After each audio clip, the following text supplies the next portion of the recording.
Cleveland Browns lose to the Seattle Seahawks 24-20. Certainly a disappointing outcome for the game. Had you told me going into this one that the Browns were going to lose, I would have believed you and not thought twice about it. But as per usual, it's not that they lost; it's always how they lost, and certainly the way they lost this game is frustrating to say the least. Bree, what are your thoughts coming into this one? Oh man, well, I was pretty disappointed after watching the game yesterday. But again, it seemed very similar feel as to like what was the game that I was really sucked into? Oh, the 49ers, where they hung around enough to get you Uh-huh. super invested, and then obviously they went on to win that game, but it was a roller coaster of a game just in terms of everything that transpired. And that's kind of what this game felt like, but in a sense of I almost wrote them off immediately based on going down 14-0 almost immediately. And so I was kind of just anticipating again like an entire 3 hours of hate watching the Browns playing football, but somehow they hung around and they eventually took over, held the Seahawks to not scoring until the fourth quarter and had a chance to win the game. And that to me was the most deflating part, is that the game was won. The game was won, but it wasn't. So Pete, I try to stay very level headed. You know that about me. I try not to get too far up or too far down through all of this, but I will say like yesterday left me almost speechless. I was in a bad mood for a good 45 minutes until I snapped out of it. And I hate reacting that way. Yeah, I think this is frustrating because it was there's so much to like about what I saw in this game, only to then have it end the way it did, and we can get right to it. Like I hated the play call. I mean, even if it worked, I would have hated the play call on 3rd and 3, with a little more 2 minutes to go in the game, and there were certainly other things that happened. Not scoring the touchdown on the 3rd and 4 play where PJ Walker misses a wide open Elijah Moore because he's forcing the ball to Amari Cooper. Certainly if Cam Mitchell catches the ball that is thrown right to him, they score there. But even on like that drive, that final drive, you have Jerome Ford go out of bounds when he could have cut it up, and I thought he would have gained more yardage, but going out of bounds was a mistake. But that call was devastating, obviously, and it's devastating on a few levels. One, I understand it if you have your quarterback that you want in there, and I understand it if you're running the ball poorly, which has often been the case, but you aren't. The running game was effective in this one, and that's one of the things I was really happy about in seeing it. Even on that drive, I was like really happy to see them utilizing read plays with PJ Walker because they were working, they were gaining yardage, and you was just sort of like, just do more of that. And either you get the first down, or maybe you get close enough where you want to go for it on 4th, or you just punt it away and we sort of move on. I hate it. What that choice. And I really hate it for Kevin Stefanski. I'm gutted for him because up to that point, it was a masterpiece of a game in terms of play calling. Like, had they won that game, not only would you be 3-0 with PJ Walker, you would have won 3 games. You were the underdog. You would have won 2 in a row on the road. And just the way they did it was remarkable. As you said, they were down 14-0, and this is the 3rd game in a row where at some point most everybody had written them off. The 49ers game, it was before kickoff. The Indianapolis Colts game, it was probably that last drive where PJ Walker has to go 75 yards. And then in this one, they go down 14-0, and I know I felt that way, as you said you did too. I think most people were sitting there go, well, they were sort of due to have one of these, and now it's over, and they're going to lose. So to fight back the way they did particularly on the offensive side of the ball, was just awesome to watch because they're missing so many pieces. And even in this one, they were down DeJuan Jones in a lot of the second half, dealing with a shoulder injury, and they were down to James Hudson the third. The amount they're getting out of the players they have is a testament to everything this team wants to be. And like, people criticize Kevin Stefanski and say, well, he's not he's not an emotional guy. He doesn't motivate guys. And yet I watch a team who plays their guts out every week in a fashion that it seems like they have no business doing it. And yet they just sort of will themselves into these games, and it's never pretty. And it's stressful as hell. This team drives me insane. It's so fun. Like you're on the edge of your seat the whole time, and you're yelling at your TV because it's this frustrating, both when they succeed and when they don't, and all the things you're sort of wanting them to do. You are sitting there watching, trying to will them into it. So I hate it for him, because if they win that game, like, Kevin Stefanski at that point becomes undeniable, and it's a shame because I hate the fact that this immediately becomes a reason to fire him, when my argument is pretty simple. Yes, Kevin Stefanski loses this game and he has to own it. It's on him. This is one he has to sort of make up for. But I would also argue they are never in this game without Kevin Stefanski, and that's a testament to what he was able to do. And the fact that we are able to be here disappointed that the Browns aren't 3-0 with PJ Walker, when it would have been easy for them to be 0-3 or 1-2, to me is the testament to the job that Kevin Stefanski is doing as the head coach and the coaching staff as a whole. So that's where it's really frustrating to me. And it's not the end of the world, but it's just one of those things where you're sort of like, just finish it, get it right, and leave no doubt. And I hate the fact that we're now inviting people to now crush him, because I think his coach, ever since the bye week, he's been absolutely crushing it, and then losing the way he did is unfortunate.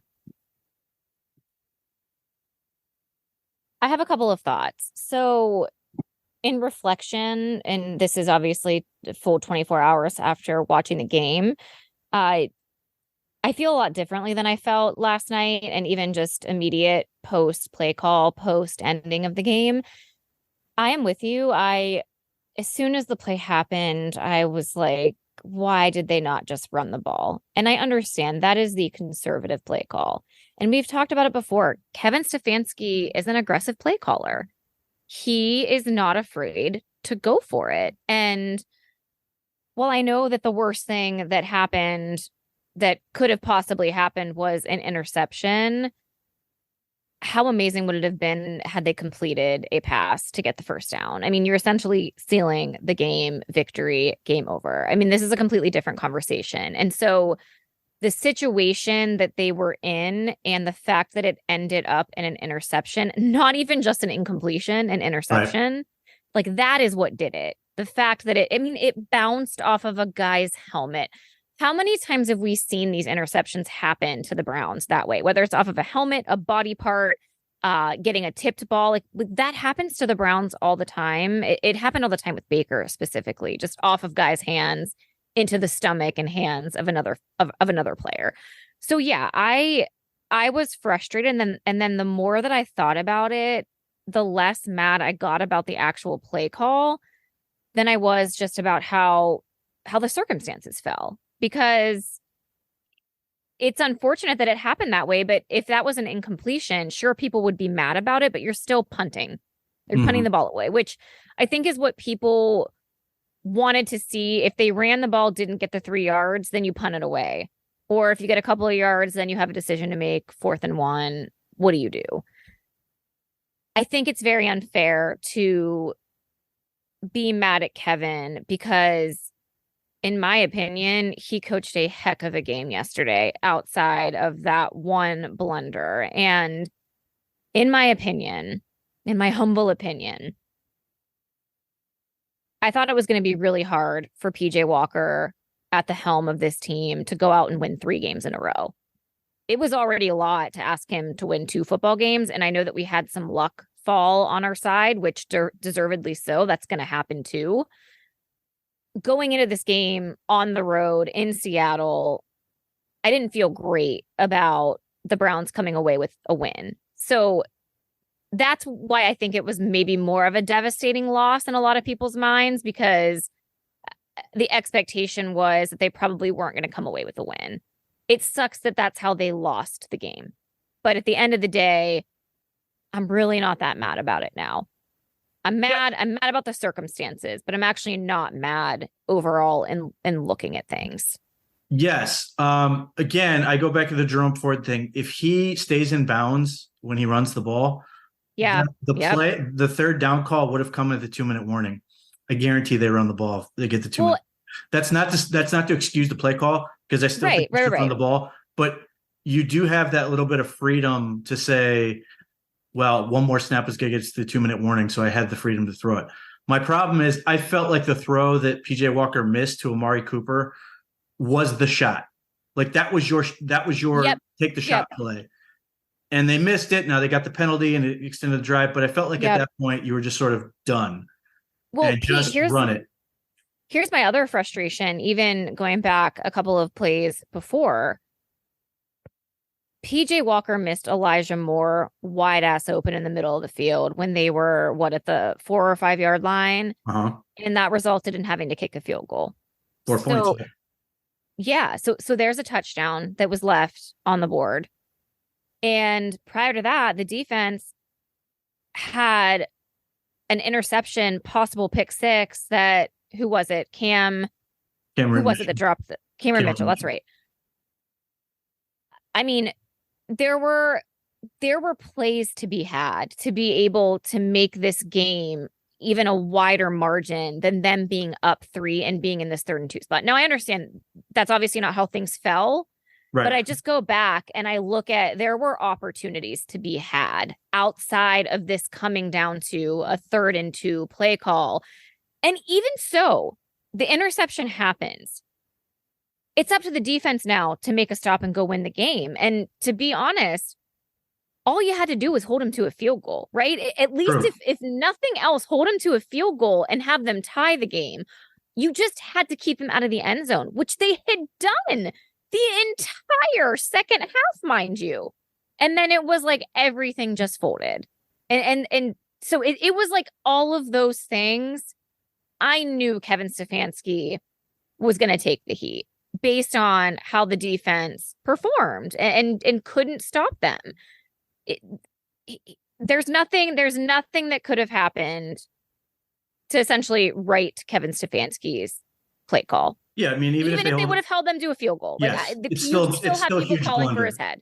It's a huge tactical blunder. There's no getting around it. Like I said, it's on him. You know, there are any number of other things that went to play that factors into that one, but that's ultimately what it comes down to. And it's a make or miss league, and he missed.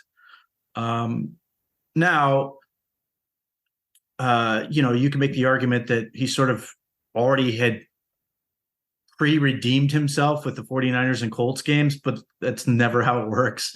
And for people who are hell-bent on getting rid of him no matter what, it's not going to matter. But again, that's where I sort of feel gooded for him, because he was so good. Like, they go down 14-0, and the drive they respond with was nothing short of spectacular. Screen into the end zone. It was awesome. And at that point, you're sitting there going, oh man, this game's over. It's over. And it looked so easy for them to just cruise down the field. And it screens to Kareem Hunt, Pierre Strong, and then they completely fool the Seahawks, fake it each way, and then find Njoku up the middle, who just finally gets into the end zone, which was just great. And so all of a sudden you're like, okay, they're back in the game. Maybe they're not going to, maybe they don't pull this off, but they're back in the game. And, they just keep fighting. And like, in many ways, it's a team you hate to love, because they do these things. You're just like, this is awesome. I know they're going to break my heart somewhere along the way, but this is so much fun to watch them sort of scratch and claw, because it's legitimately guys that, like, if you remember the Titans schedule release where they did fan on the street thing where people can't pick out the logos. Yes. You can do that with like the entire offense of the Browns right now. Maybe save maybe Amari Cooper, they know. But like you do anyone else on the offense right now, and I have no idea who that is. Like, yeah, that's fair. And yet they are able to do this. Like, there was no question which team had the better quarterback in this game, even though Geno Smith was not great. He's clearly better. They had a much better running back in Kenneth Walker, although it was weird they didn't run the ball more because the Browns were not stopping it particularly well. And yet, like, and look, I'm not going to tell you PJ Walker is a good quarterback. He's not, but I'm still sort of like impressed by just what they're able to do with what amounts to be a pile of scraps on offense and coaching and just execution, because to their credit, the players who are out there when they do these things are executing at a high level against teams. Like, this is the thing that got lost in this whole thing. Seahawks have a very good defense, at least by the numbers, have been phenomenal. And particularly their rush defense has been phenomenal. And yet the Browns just found a way to run the ball. And it was with 3 different backs. I'm loving what I'm seeing from Pierre Strong Jr. I am really high on what I'm seeing from Jerome Ford, who was supposed to be out a week or two, plays well, and is getting better. Like, he's not doing the things that we were all sort of infuriated with earlier in the season. He's finishing runs. He's falling forward. He's doing the things you're sort of like, yes, this is what we want to see. And then, Kareem Hunt, his rushing average is horrendous. Like, it's not good. But you still watch as he just lowers his head and just rams through things, falling forward, and you're like, okay, like, I'll make this work. Nick Harris is like an integral part of the offense right now as a little squatty, like square block of a fullback. It's just great. And even when they went down DeJuan Jones, like James Hudson, they didn't really miss a beat. I was impressed with him. And it's like, all the while being a little terrified, but like, it was just fun to watch. And then, after the defense gave up the 17 points in the first quarter, they settled down and really started delivering and allowing the offense time and the ability to sort of chip away to the point where they got a lead. And you're sort of like, okay, maybe they can win this game in the exact same way like the 49ers game. You're like, wait a minute, what? They have a shot at this, and then you lose that way. But like, that's where I sort of look at this and go, man, that's where it's such a bummer, because there were so many good things to see from this group and see from some of these players that they've added that are getting better, or at least contributing in a way that you're sort of like, it's fun to watch. I would agree with that. That's the unfortunate thing too of this loss, is you don't really get to celebrate the successes and the good things that we saw coming out of this. I mean, David Njoku was incredible, and it was like, finally, this was the game that we've been waiting for from him, and these little screen passes and these big chunk plays and him scoring a touchdown. I mean, our little burn baby got in the end zone and made an immediate impact, and there were not callbacks based on holding. I mean, that was my favorite thing, was just like the execution of some of these. I mean, these are the things that Kevin Stefanski like drew up and the team executed really well. Again, like with a quarterback who is struggling. I mean, he makes some good throws sometimes, but at the end of the day, he's more turnover prone than anything. And I don't truly have a ton of trust in him. So it's critical that they're able to get some of these plays working and getting the offense going in total. But I loved like the use of Nick Harris. I mean, again, you mentioned it, like you had offensive linemen going down, guys stepping up. And then overall, to me, we talk about and we want to harp on Kevin Stefanski. And listen, I know that I'm a little bit of a Kevin Stefanski apologist, but I will also say people have argued and complained about Kevin not being a great motivator and not getting guys to play. And you had a team that went down 14-0 in the first quarter, in the first few minutes of the football game, without some of their key star players, without their starting quarterback. And they didn't give up. The old Browns team, Pete, would have just been like, nah, like this is a pretty long trip to the West Coast. Don't really feel like being here. It's been a long week. It was another weird week of Deshaun Watson. We could just pack this in, call it a day, and get ready for the Cardinals. Like that didn't happen. And that was after too, a defense and a Myles Garrett kind of being shut out for the first few quarters. It felt like the perfect opportunity for them just to kind of pack it in and be able to say, well, we got two in a row, we're fine. Exactly. We got the two. We're good with this. Just play lackluster, like just to, get out there and not give your 100%, but like they battled back. And, I will say too, coming out of halftime, they looked physical. They looked dominant. And again, I didn't feel necessarily that way the first half of the game, but they came out, immediately stopped the Seahawks from going anywhere, and then looked dominant. Yeah. Jedrick Wills, game time decision. Jerome Ford, game time decision. Kareem Hunt basically seemingly walked into the building with two injured things. Yeah, I mean, again, like perfect excuse to just pack it in. And yet, they continue to battle through. DeJuan Jones tried to come back into the game with a shoulder. Ultimately, they couldn't do it. Hell, Ty Neshke, and I'm sure I'm butchering his last name, who was called up from the practice squad and was put on field goal, left the game with a bicep injury. So they're going to need another tackle somewhere. But yeah, they have absolutely embraced a next man up, never say die attitude. And you can argue, and I'm perfectly happy to listen to an argument where you say they're playing for each other.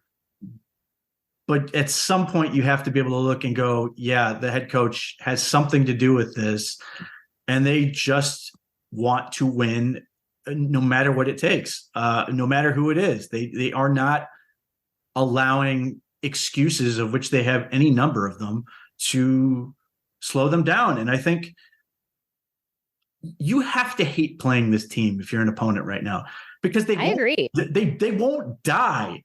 Like they're so pesky in the best way from our standpoint. Have to be so annoying if you're another fan base watching your team play this team, because you're sitting there going, we're losing to this team with this quarterback, and they're doing this, and they're making our defense look like this. Like it has to be awful for the teams that are playing this. And you're a Seahawks fan, you're probably happy, but I think in a lot of ways you're sitting there going, we escaped, as opposed to we sort of took control and won the game, because the Browns had control most of the second half, most of the latter three quarters of the game. So there's a lot to like with what they're doing. I loved some of the run concepts they've employed in their game, and the way they're using David Njoku as like an insert player, which won't mean much to you, but like, as opposed to simply like having all your blockers go the same way, basically having a blocker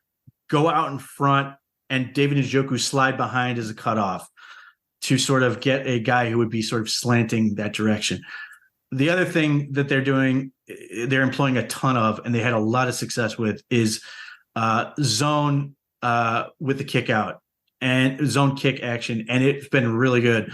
And what you probably saw to sort of help sort of illustrate this is anytime the Browns did that quick little motion where Njoku or one of the other tight ends basically took like two steps and was immediately going into somebody who's coming up the field, that's what I'm talking about, that zone kick action. And it was effective, and it didn't seem to matter who was running the ball, and it wasn't effective every time. They got stopped at points, but they just kept doing it, and they were able to move the ball consistently. And then they utilized Walker in that with some read game, which I thought was a really nice addition and a way to take off pressure. So I loved seeing that. I thought I have zero trust in PJ Walker. I'm straight up. Like I'm always waiting for, I'm always waiting for him to step on Same. the banana peel. That's the only way I can describe it. like he manages to find like anytime he doesn't find the banana peel, you're like, all right. But they did a lot of passing concepts that were like good or created openings, particularly early in the game. You saw them get Amari Cooper the ball in good spots. I mean, the one he sort of dropped, it wasn't a great throw. It was almost as if that play was too easy for him. He needed to up the difficulty to then go and make the spectacular catch on the sideline on the same drive to move the chains. We're seeing Elijah Moore again sort of find a niche increasingly.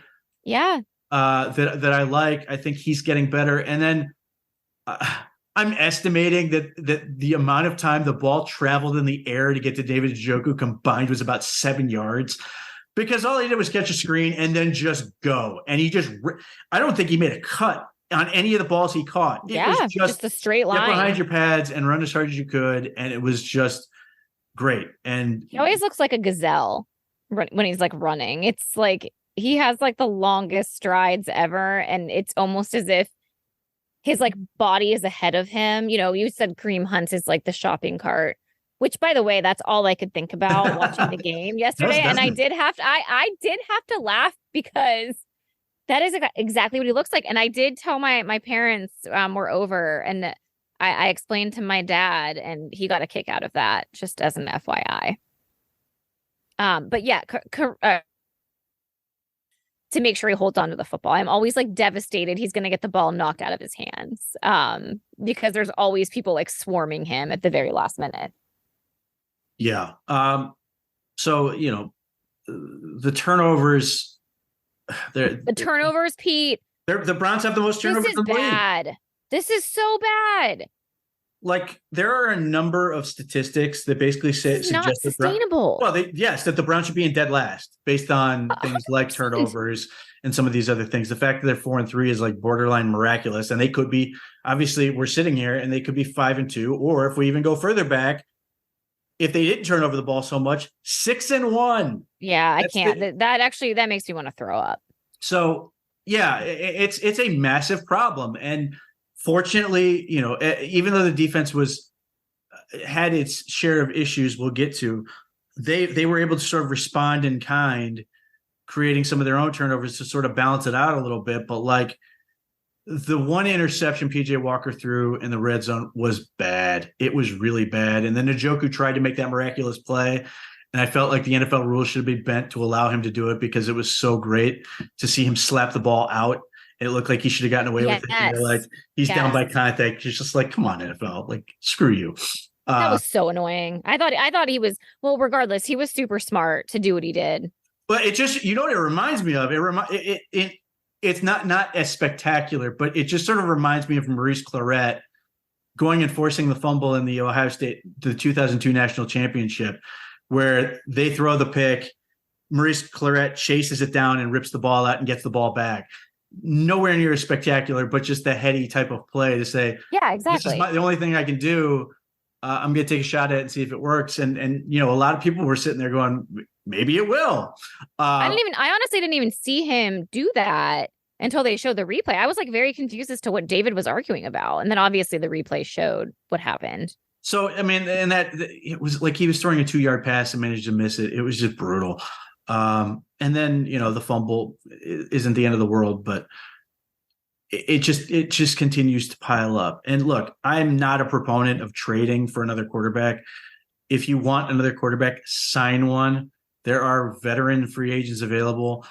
If you're that desperate, I hate the idea of saying, because you would have already had to have done it, like for this week, to say on Sunday night, because the Browns have made a trade on Sunday night before, that we're going to trade for quarterback X, and he's going to have Wednesday, Thursday, Friday, and a walkthrough on Saturday to get ready for a game. Like, it's not realistic. And we're seeing this, the Baker Mayfield Rams thing is like, that's how insane that was that he was able to do that. Now against the Raiders, not really an NFL team, but nevertheless, incredible feat to do that. Like, that doesn't work. You don't have that. the idea that you're going to be able to do that and get a good result, you're just lying to yourself. And I don't think the Browns are going to do that. But again, if you're going to do it, don't give up assets to do it. Sign Carson Wentz. And, Carson Wentz has a bad reputation as it comes to being a locker room guy with some of the stops he's been. So I'm not really interested in it. But hell, Colt McCoy is doing like analysis for Underdog. Sign him if you're that desperate, but don't use assets. Otherwise, just live with PJ Walker. I mean, because if Deshaun Watson is out for that long a period of time, it's not going to matter. Like, we're boned. As you said, this is not sustainable. Like, this is a very temporary thing. I love what they're doing, but they have to get to a point where they can get healthy, or they're going to eventually fall apart. Well, here's the other thing about the quarterback situation. There are so many teams that are now in need of a quarterback based on all the injuries that are happening. Correct. So I understand we as fans are frustrated that the Browns haven't made any moves, but like, we are not the only team in the NFL and have a ton of assets to be able to dish out, especially considering the fact that you have already dished out a ton of future picks and shout out a ton of money for the guy that's currently injured and sitting on your bench, Pete. But I guess this brings me to my next point, and I'm sure we're going to get to it, but I had texted you today earlier, just thinking, because these are the things that I think about when I have a few minutes to think about things other than work and other than my kids. But I was sitting there thinking, like, wow, DTR must be really, really bad.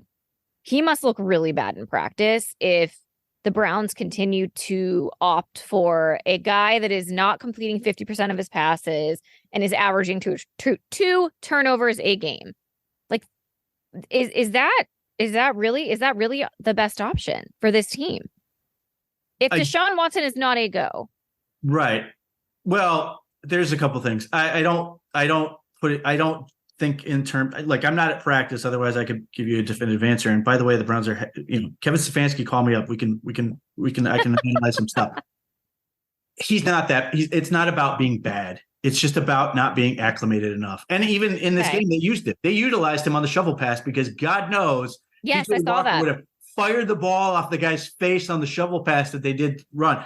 Another play I absolutely loved. That was awesome. There's so many of those in this game where you're just sitting and people are complaining about stuff they do. And I'm just sitting there going, are you kidding me watching this? This is incredible. I think they're closer to DTR than most people realize in terms of making that transition. Now, ultimately, I think what they want to have happen, I think PJ Walker is going to play one more game. Now, I'm not going to say that the DTR is not a possibility for Arizona, but my suspicion is they'll go with Walker one more game. Maybe there's a world where they get some reps for Deshaun Watson, but I think they really wanted to, as I theorized last week, I thought Arizona might be a soft landing. It still could be. You think? Baltimore seems like, Arizona. Oh gosh. Baltimore seems more likely. Obviously, we got to see where, his shoulder and everything's at, but I think that's where they're going to go. If there's some whether it's a setback or just it's not healing like they would hope, I think DTR is going to end up getting in there. Now, in the scenario I'm talking about, I do not want him to play the Ravens again. I don't either, especially at Baltimore. Right. So at that point, you're probably going to PJ Walker one more time, or, if not Watson, and then maybe you think about it for Pittsburgh at home.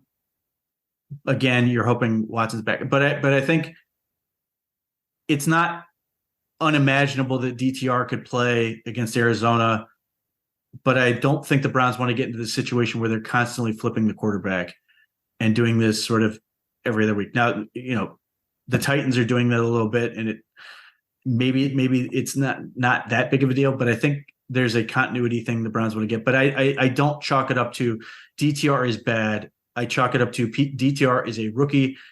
They had it. This is the thing that people insist did not happen. He practiced all week for the Ravens game. I hated the game plan, like a lot of people did, but he practiced all week because Watson could not. And they did not sit with their thumb up their ass and practice and not have somebody throw the ball and just do walkthroughs of nothing. He practiced. That was an eye-opening thing. It's like, I don't care what level of football you're talking about. It's always faster and everything than you think it is that first time. And even Watson's a good example of just not having done it for a long period of time, how fast it is. It's a real difference. And I think that's why DTR is sort of, I think the Browns desperately want to do right by the kid, and they should, because, PJ Walker is not a long-term investment. DTR is theoretically, that's the hope that he's going to become something. I don't think they want to put him in a situation where, they're constantly having him fail or just not play well. Because what happens if he comes in and he plays worse than Walker does again? Then, then everybody just immediately writes him off, and now he's damaged goods or whatever, even though nobody should really think like that. So I totally understand why people would go, oh, DTR must be bad. I don't know if it's like that. Having said that, if he's better than Walker, he'd be out there. So, we'll see what happens. But the schedule is kind of working against DTR right this second. And ultimately it all comes down to Watson has to get on the field. Like, he just has to. And like, what is happening with that? Like, it is so frustrating that this is again, like, where we're at. Well, so here's the thing. So like Deshaun Watson, I give him a lot of credit. He's been really good in press conferences, sort of talking about his status, in terms of like being really honest with it. Like, I think he's desperately trying to give everybody as much information as he has. And he did it like last week. I mean, like a week ago from this past Wednesday, and then a week ago from Wednesday. Both times he came out, was very forthright in trying to give as much of an explanation as possible. I think where they're at is not only did they have some swelling they had to deal with, but the combination of trying to get it to heal and then strengthening it at the same time is sort of where they're at and the fight that they're having. And I think a lot of people missed out when Deshaun Watson compared it to a hamstring, because it's the injury nobody questions when you have a hamstring there. Oh, hamstring. You never know. That could be any number of weeks, or, you just don't know. There could be setbacks, whatever.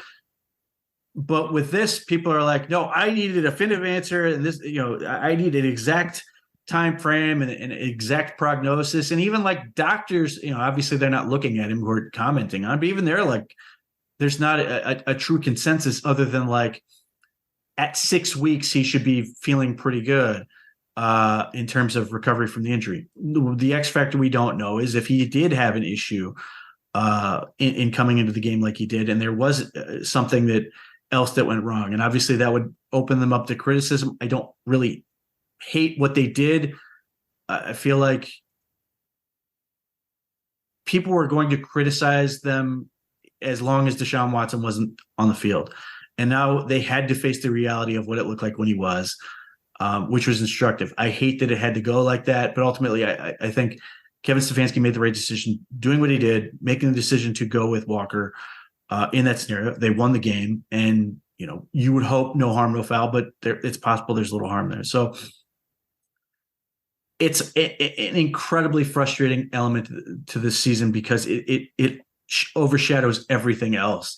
And like, had they won the game yesterday, like, it would have been pure joy from the standpoint of, we're not, you're still, obviously this thing is still sitting out there, but you could have just set it aside for a week because he wasn't on the field and we weren't asking a ton of questions about. We're just sort of, he's out, we're trying to heal, and they won the game, and you just sort of get to fully enjoy that. Losing, obviously, immediately, puts it back on that. Although if they won, it would have certainly just ramped up pressure on Watson, which is the other funny part about this. Is there's everything with Watson, there's always some element of everything sort of puts the spotlight back on him no matter what happens, which is, inescapable because he is such a big part of this team. But like the other part of this, and like talking about the fight and everything on this team, it certainly doesn't seem to be affecting the rest of this roster, which I find to be really positive. Either they truly do believe in him, that he's going to be back and everything's going to work out, or they don't. They are that professional and that bought into what they're doing that they are true to their word that they believe in whoever's in at quarterback, and they're just going to find a way to win, which has been sort of true in a way that, it would have been very easy to be skeptical of or cynical and just said, yeah, right. You don't really believe in PJ Walker. You're just sort of saying that because you have to. I don't disagree with you. Again, it doesn't seem to be that the players or that Deshaun, I guess, is losing the locker room in terms of like leadership, just based on everything that's going on. I mean, again, I guess we're just not privy to a lot of the information. We're privy to when we hear from Deshaun and when we hear from Kevin Stefanski. But yesterday, the sideline report was kind of questioning and bringing up injured reserve. Not helpful. The Browns, absolutely not helpful for my mental state or anyone else's. Exactly. And so that's where I think, again, like this just like level of the unknown and the uncertainty of exactly what is going on. And, because that's another 4 weeks. And then we have to revert back to, we know how Deshaun looked when he sat out for an extended period of time. And we had to talk about the rust and getting reacclimated to the team and getting reacclimated to this offense. And it wasn't even just maybe the mechanics piece, it was also the decision making. So to now have to kind of revert and start over again is what I think a lot of fans are fearful of, Pete, because we spent an entire half of a season, longer than half of a season last year, to wait for Deshaun to make his debut. That was underwhelming. Then we get to this year, and right now we've pretty much not seen anything like what we were told we were going to get with this quarterback. And so the longer that this goes on, I guess the less confident I feel that Deshaun is going to actually come in and be able to be the savior of this franchise and the quarterback that this team needs. I am, as usual, somewhere in the middle. I absolutely agree. Him not playing is problematic from a speed of the game element. There's no getting around it. You're not playing. You're not sort of experiencing. I am sort of like curious about how much he's really losing from the standpoint of he knows the offense. He's seeing it play out. He's seeing like the reps taken, and he can sort of continue to sort of look at it and be like, okay, this is what I should be doing and all these things. So like that part of it, I do think is beneficial in the same way that it's beneficial for DTR to do that he's not playing, but he can benefit from watching the game. But that is sort of an element that you have to consider. Now, the other you mentioned that, I think that's a very real thing, but that's another reason why like people who think Jacoby Brissett's going to come in and rescue this team, he hasn't played all year. Like if we are saying that's a legitimate thing, and I think it is, then is he going to suddenly be ready to go on a moment's notice, even though he hasn't really gotten to play at all this year? Like that's sort of the expectation of that position. So I think it's legitimate, but I don't know that it's as big of a deal as it was when he was coming off the layoff and they were installing an offense and he was trying to get comfortable in an offense. Like I think there's reason to believe it can happen quicker, but as you've talked about, we can't deal with 2020 Deshaun Watson. That is, at this point, he does not exist. Like that does not exist, or it's a entirely different person, so to speak. 2023 Deshaun Watson, whatever he is, may not be suffering as much from the layoff as he has in the past, but he also has so much to prove anyway that it's its own sort of mystery that has to be solved. So I think it's a little bit of a mixed bag, but either way, like ultimately, even if I'm halfway as opposed to being fully on the this is bad side, it's still not good. It's still one more thing that's sort of working against this team right now. But at the same point, can Deshaun Watson step in and be better than PJ Walker immediately? I'd like to think that's a safe bet. I'd like to think that much would be an improvement, and that because of what they've been able to do, that if he's able to come back, because as Kevin Stefanski pointed out today, and he's right, they haven't even gotten to the halfway point in the season. There is a lot of season left. So in a world where Deshaun Watson is back in a couple weeks as opposed to IR, which I think was simply thrown, I should say, I hope was simply thrown out there as a everything's on the table sort of element. If the Browns can sort of muddle through the way they have with PJ Walker with a little bit more at quarterback, I think he will have time to sort of figure it out and they can still win football games. Okay, so we talked about obviously this Arizona game. Here's my fear coming up with the whole situation and the offense. This feels like a game that the Browns should win. Yes, should win. It's at home against an inferior opponent who's playing a quarterback that has not played this season. Correct. Well, wait, they're playing Josh Dobbs, right? According to today. Oh, did that change as of yesterday? Yes, they are either going to play Kyler Murray or rookie quarterback Clayton Tune. Oh, no, I've never heard of that person. Browns allegedly liked him in the draft. He's from the University of Houston. He's interesting. He kind of did some okay things in the preseason. Okay, well now it's the reverse psychology of like this is a disaster. It's like now this feels like a trap game for the Browns where I don't think they're going to put Kyler Murray out there against the Browns. Some no-name quarterback comes in and just like Gardner Minshew just like tears up the defense. Like, my gosh, like if that happens, I will just wilt away and you'll never hear from me again.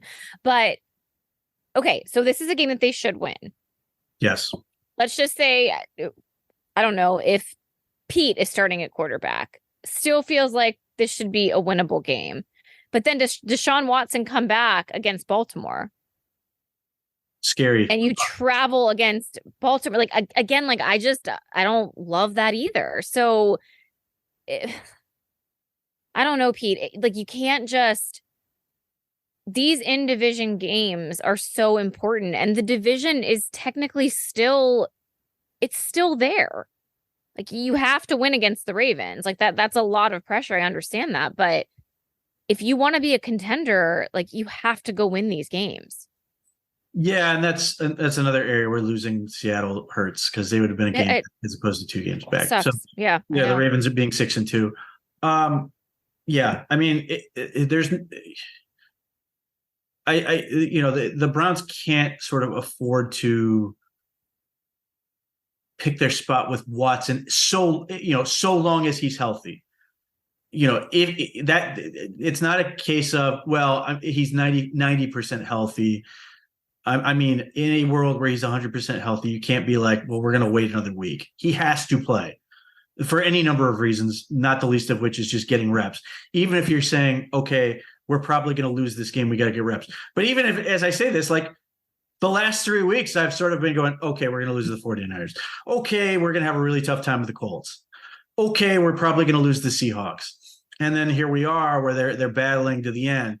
So, it's difficult to count this team out. So, like, ultimately, again, so long as he's healthy, you just got to put your best dudes out there and make it work. And they've got to figure it out and see what happens. And they may surprise you in some ways, or they may have, an ugly game, but they've got to sort of get through it. They got to get in there. But certainly, whether it's PJ Walker or whoever, the Browns have to win this game against Arizona at home. They're 1-6, and they're feisty. They hang around. They were a pain in the ass for the Ravens, though that was in Arizona. It's a long trip to Cleveland, and they may be frustrated. And again, if it's a quarterback who's never played before, granted, the annals of Browns history have had any number of guys who have never been on the field before or have barely been on the field before come out and looked legendary against the Browns. But you'd like to think that this defense is good enough to sort of deal with that. Speaking of the defense,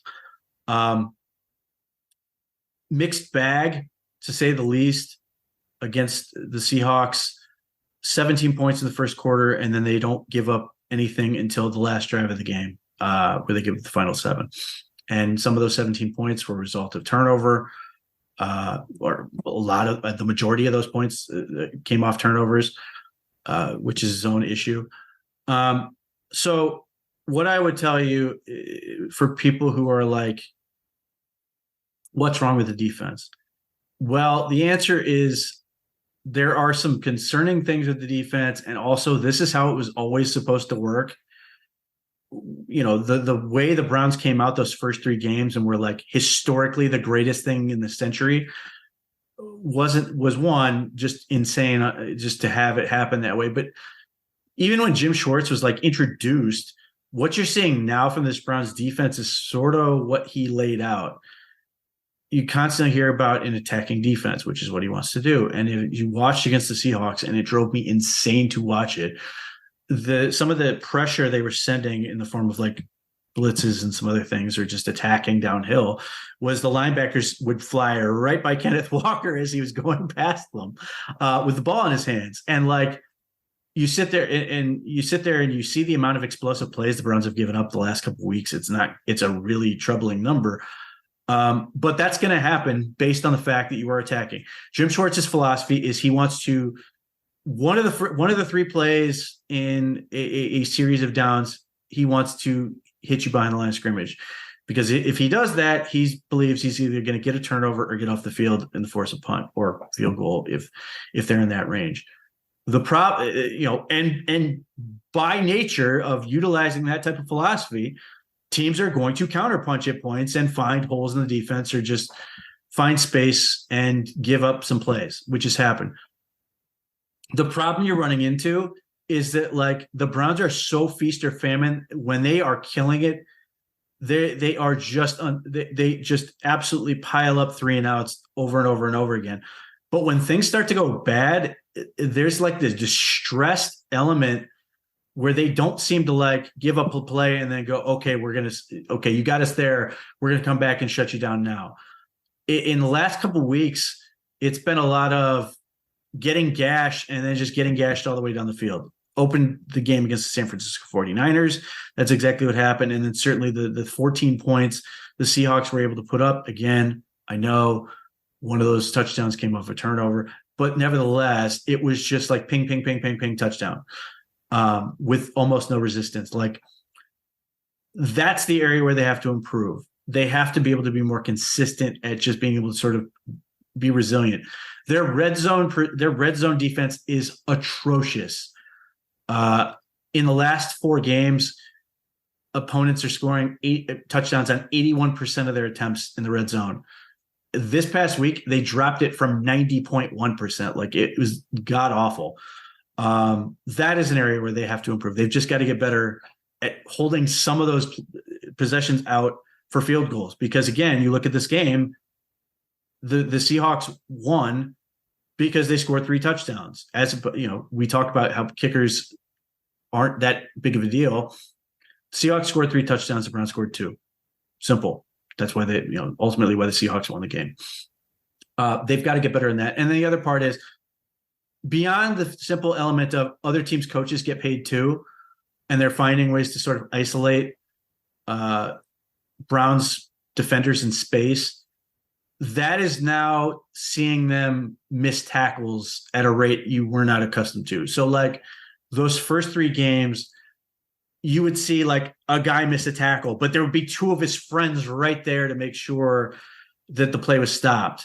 You're seeing more guys get caught isolated, and you're seeing more guys just miss tackles and sort of allow these plays to go longer than maybe they should. That's an area that you would like to see cleaned up, that they were more effective, more consistent in tackling. And some of the things I'm seeing, like the thing that drove me nuts watching the early part of the Browns Seahawks game was how many Browns defenders were on the damn ground early in the game. Like JOK was like all over the place on the ground. They lost multiple sacks just falling over. And those were plays that they could have made to shut down a drive. Like they gave up a touchdown on one of those because they just didn't bring down Geno Smith, and then Geno Smith hits his receiver in the corners. That was sort of where I was like, oh, it's going to be one of these games, and it's going to get out of control quickly because of that element. That they rebounded, which is great. But, I'm sure Jim Schwartz is not sitting there going, oh, we're going to ignore the 17 points. In fact, Myles Garrett touched on this in his press conference. Yeah, it's okay. We gave up 17 points in the first quarter because we rallied and made it work. I have really appreciated, like, I've always loved Myles Garrett, but I really like his press conferences. He's speaks with a wisdom and he's confident, but not in a way that comes off as cocky. And he sort of understands how things can go from very good to very bad in a hurry if you don't consistently do this. He's not one of the good guys just going, oh, best in the world, best in the world. He's sort of like focused on what's ahead of him, focused on what needs to get done. And ultimately, you know, we look at this game and we go, oh man, like that, the storybook ending of Myles Garrett getting that big sack, the Browns able to run out the clock to win the game, and you sort of got cheated from that. But like, the defense isn't in a bad spot. It's more realistic to what we should expect from the defense. And yet there are these issues that they must clean up in order to sort of regain their place as being a top defense. Those things are achievable. I continue to believe that the Browns defense can get better. There's so much talent there that it's only going to get better and better and better as they get more comfortable. But you're also seeing, you know, they are human, they are vulnerable, and you're seeing them give up plays. Agreed. My biggest frustration is the 2-minute defense, if that's what you want to call it. Mm-hmm. But I get it. You don't want to see the beginning of the game start like that either, where it was San Francisco, Indianapolis had their moments, as well as obviously what we just witnessed against the Seahawks. And to your point, like just bodies flying everywhere, not making contact with other teams. Like it looks chaotic at times. And then obviously at the end of the game, something's got to happen because they're going to be in this situation like that. They're not going to be there. There's always going to be moments where they're going to need to make stops when it comes down to it. And now we have experienced the 49ers game and the Seahawks games as two instances where there is a hurry up offense of the other team getting the ball down the field and the Browns are not doing anything to stop it. And so that to me is something that needs to be figured out because you're dominant almost the entire game. And then it's as if everything just kind of breaks down. Yeah. There's a weird like element of once doubt enters their mind, they like, they struggle to sort of like, I don't know what it is. I don't know what it is. I don't know if it's like the hurry up offense. I don't know. Like they also had 12 men on the field yesterday. Like there's was it 13? There's a lot of like breakdowns happening that needs to get cleaned up, or obviously they'll continue to kind of get exposed as the season wears on. You know, something about false idols. Like Jim Schwartz is a very good coach, and he's an upgrade over what they had. But like, this is where I hate when people try to make everything into something so simple as Jim Schwartz is the panacea for the defense. He's not. Like, the defensive line upgrades they made were critical to making this defense good. And if they had another defensive coordinator, they were inevitably going to get better by making those upgrades. That doesn't mean that Jim Schwartz isn't better than what they had or what else they could have hired. I think he is. But I also think when when fans do this thing and media does this thing where they go, well, Jim Schwartz is the answer to our prayers. And, you know, not only that, but, you know, if they fire Kevin Stefanski, they should make him the head coach. He is going to have games where he's not good and he's going to get beaten at times. And that's happened these past 3 weeks where he's made calls that were bad in the moment or just got beat. And that doesn't make him a bad coach. And it's a shared responsibility thing. Like there are times when players have to do their job and they aren't.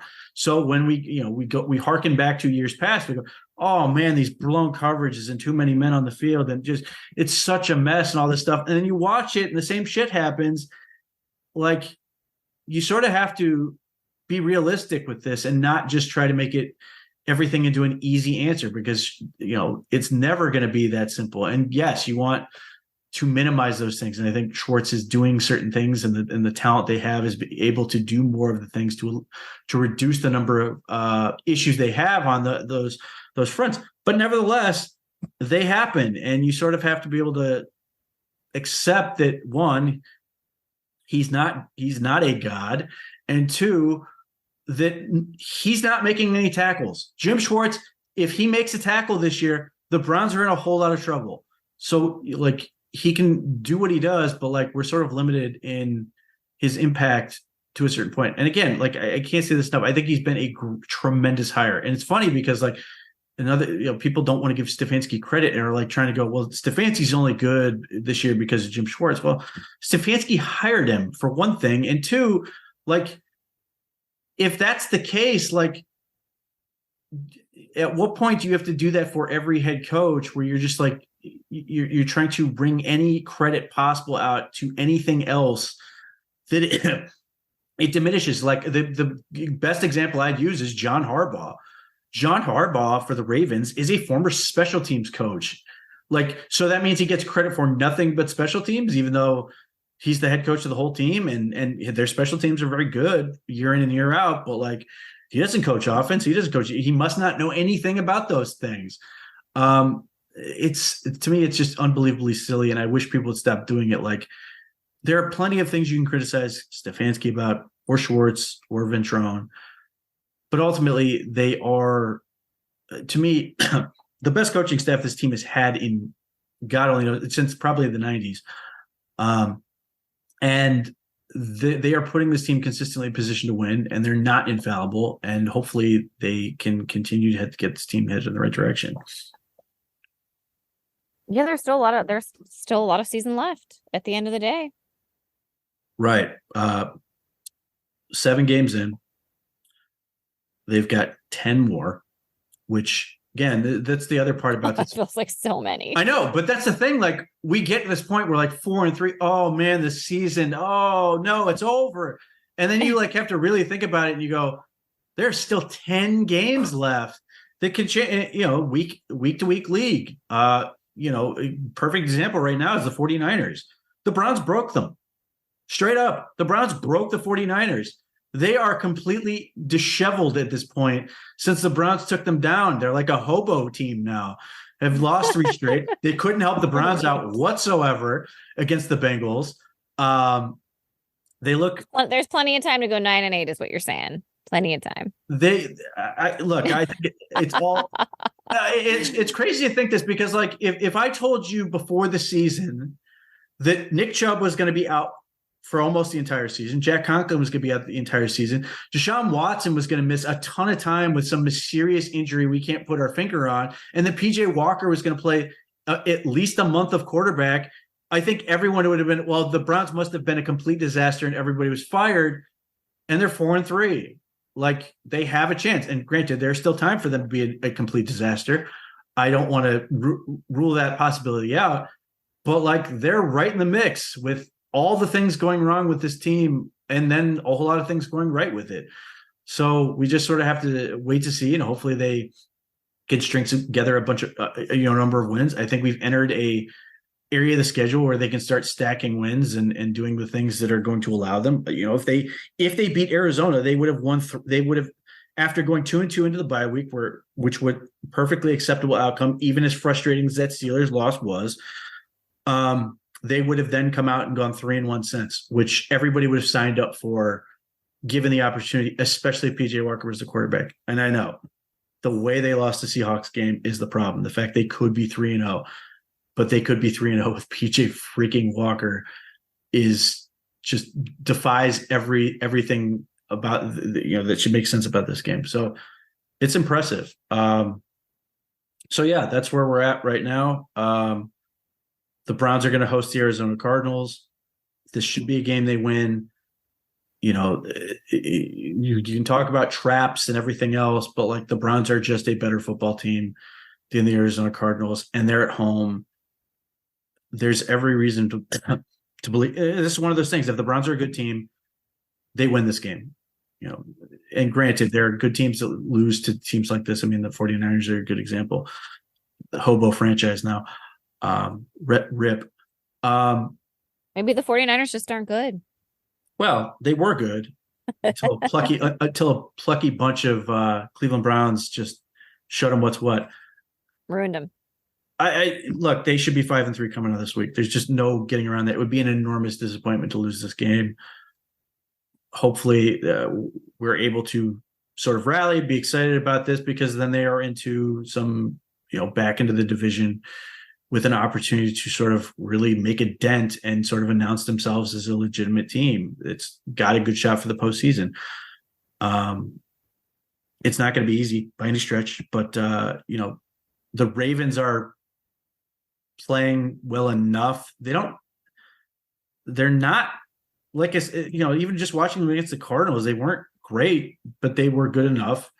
The Steelers are a miserable team, even though they're the same record as the Browns, and the Bengals, unfortunately, are starting to catch up a little bit and get their find their legs. I think you would like to find hope in Joe Burrow, because I know a lot of people were thinking, the calf thing was going to linger all season. It's not. He's getting much better very fast, and they've gotten hot. That you'd like to be able to derive some hope from that with Watson.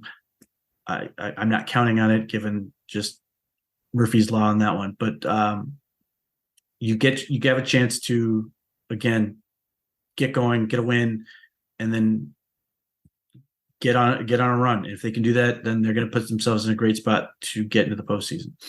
But regardless, we will see how that goes. We'll be back at it next week. Do us a favor. If you want to support the podcast, you can comment, are always good. Tell a friend, subscribe. All those things are super helpful. And we'll be back next week.